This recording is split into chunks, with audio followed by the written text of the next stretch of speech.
Hello everyone.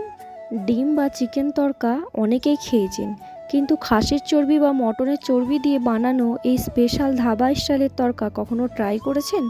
মুখে দিলে চর্বির টুকরোগুলো একদম মাখনের মতো গলে যাবে।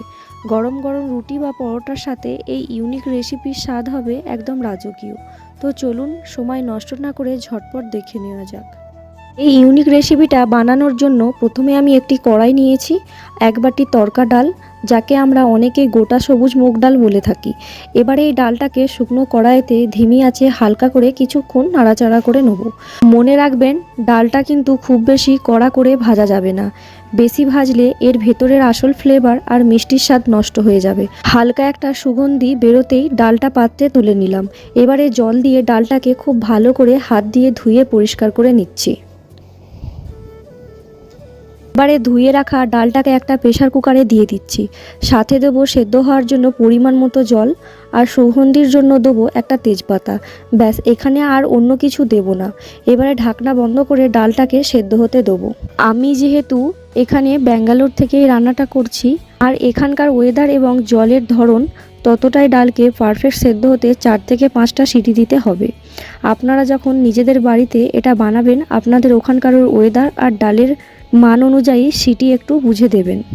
দেখুন, সিটি পড়ে গেছে। প্রেসার কুকার খুলে আপনাদেরকে দেখাচ্ছি, ডালটা কিন্তু খুব সুন্দর সেদ্ধ হয়েছে। একদম গলে থকথকেও হয়ে যায়নি, আবার শক্ত গোটা গোটাও নেই, একদম পারফেক্ট সেদ্ধ হয়েছে। এবারে আসল রান্নায় আসা যাক। একটা প্যানে পরিমাণ মতো তেল গরম করে ফোড়নে দিয়ে দিলাম একটা এলাচ আর এক টুকরো দারচিনি। গরম তেলে গরম মশলাগুলোর সুগন্ধি ছড়াতে এর মধ্যে দিয়ে দিচ্ছি কুচিয়ে রাখা পেঁয়াজ। পেঁয়াজটাকে তেলের মধ্যে সামান্য একটু নাড়াচাড়া করতে থাকবো। তারপরে আমি দিয়ে দেবো আজকের রেসিপির প্রধান আকর্ষণ, অর্থাৎ ধুয়ে রাখা মটনের চর্বি। পেঁয়াজের সাথে চর্বি ভাজতে দেবো, যাতে চর্বি থেকে আস্তে আস্তে তেলটা রিলিজ হতে পারে। এবারে এই চর্বি আর পেঁয়াজটাকে খুব ভালো করে বেশ কিছুক্ষণ ধরে নাড়াচাড়া করতে থাকবো। চর্বিটা একটু ভাজা হতেই এবারে উপর থেকে দিয়ে দিচ্ছি আমি কুচানো টমেটো কুচি আর স্বাদ অনুযায়ী লবণ। লবণটা চর্বি আর টমেটোর উপরে পড়লে টমেটো খুব দ্রুত নরম হয়ে যাবে, আর চর্বিটাও ভেতর থেকে জুসি হবে। এবারে টমেটোটাকে পুরো গলে যাওয়া পর্যন্ত এটাকে খুব ভালোভাবে নাড়াচাড়া করে নেব। দেখুন, টমেটোটা কিন্তু একদম গলে মিশে গেছে। এবারে আমি উপর থেকে দিয়ে দিচ্ছি আদা রসুনের পেস্ট।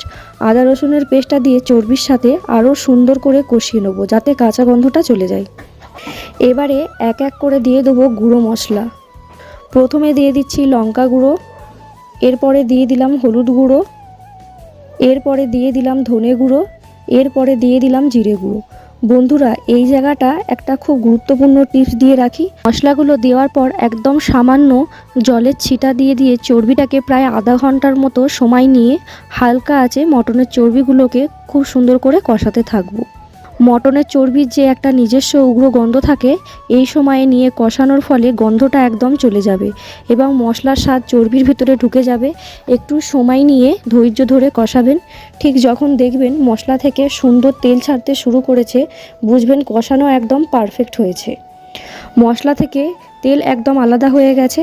এবারে আমি এই পর্যায়ে দিয়ে দিচ্ছি আগে থেকে সেদ্ধ করে রাখা ডালটা। ডালটা দেওয়ার পর চর্বি আর মশলার গ্রেভির সাথে খুব সুন্দর করে নাড়িয়ে চাড়িয়ে নিতে হবে। এবারে ডালটাকে গ্রেভির সাথে বেশ কিছুক্ষণ ফুটতে দেবো, যাতে সমস্ত ফ্লেভার একসঙ্গে মিশে যায়। বেশ কিছুক্ষণ ফুটে ওঠার পর আমি উপর থেকে দিয়ে দেবো কাসুরি মেথি। হুবহু ধাবার মতো এই রাজকীয় সুগন্ধি বেরোতে শুরু করবে। হালকা হাতে আরেকবার নাড়িয়ে নিলাম। তৈরি হয়ে গেল আজকের বিশেষ পদ, খাসির চর্বি দিয়ে ধাবা স্টাইলের তড়কা। কষানোর সময়ে আমি একটু গরম মশলা ব্যবহার করেছিলাম, যেটা প্রথমে বলতে ভুলে গিয়েছি। এবারে গরম গরম রুটির সাথে এটা পরিবেশন করুন। রাতের ডিনারে জাস্ট জমে যাবে। মুখে দিলেই চর্বির সেই স্বাদের তৃপ্তি এনে দেবে। আজকের এই এক টুকরো অন্যরকম এলিগেন্ট রেসিপি আপনাদের কেমন লাগলো কমেন্ট বক্সে জানাতে একদম ভুলবেন না। ভালো লাগলে লাইক, শেয়ার, সাবস্ক্রাইব করতে ভুলবেন না। আবারও দেখা হবে কোনো একটি নেক্সট রেসিপি নিয়ে। টাটা।